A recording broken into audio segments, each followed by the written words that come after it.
Long ago in the land of Israel.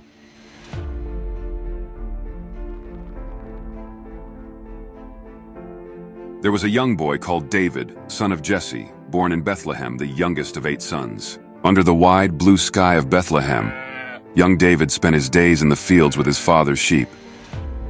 With a gentle hand and a watchful eye, he led them across the green pastures and beside the quiet waters. He fought off a lion from harming the sheep.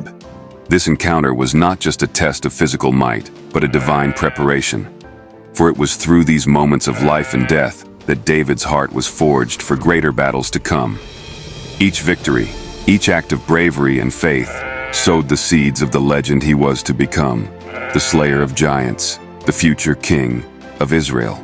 David also loves playing his harp. His music was more than just sound. It was a prayer, a hope for better days, and a comfort to him. The wise old prophet Samuel went to the house of Jesse, as God had directed him. He was on a very special mission, to find and anoint the new king of Israel, someone chosen not for his strength or size, but for his heart. As David stood before the old prophet, God whispered to Samuel, "Rise and anoint him, this is the one." Samuel took a holy oil and anointed David as the future king of Israel. At this time in the lands of ancient Israel, 2 mighty armies stood poised for battle on either side of the valley. On one hill, the Israelites, cloaked in uncertainty and fear, lined up in battle. On the opposing hill, the Philistines. Across the battlefield stood Goliath, 9 feet tall, a giant of a man from Gath, whose height and might struck fear into the heart of every Israelite. He challenges twice a day, morning and evening, mocking the Israelites with his call to battle. Choose a man and let him come down and fight. Young David was sent by his father to the battlefield to bring food for his brothers. Eager to see his brothers and hear news of the battle, amidst the nervous murmurs of the Israelite camp, young David's voice rose clear and confident.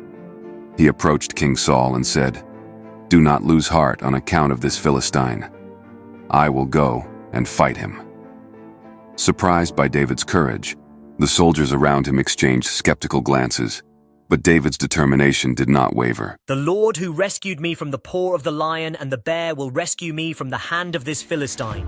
King Saul gave David with his own royal armor, but the weight was too much for David. He chose his familiar shepherd's tools, a sling and 5 smooth stones. Armed with the simple tools of a shepherd and the mighty faith in his God, David approached the battlefield. His heart was steady, for he knew that the battle was the Lord's. As the two faced each other, Goliath advanced with the weight of arrogance and the might of iron. David said, "You come against me with sword and spear and javelin, but I come against you in the name of the Lord Almighty." David swung the sling and released the stone. Time seemed to stand still as the stone flew, striking Goliath squarely in the forehead. The giant fell face down to the earth, and David won, and the Philistines fled. David stood over Goliath, not in boastful pride, but in humble victory. His trust in God having delivered his people from bondage. Celebrations filled the camp. Songs of victory praising the God of Israel, who had delivered them through the hands of a young shepherd. David's victory over Goliath was not just a triumph of one over many, but a reminder that faith, regardless of size or strength, conquers all. David would go on to be one of the greatest kings of Israel. Hope you enjoyed this story. See you in the next Bible story.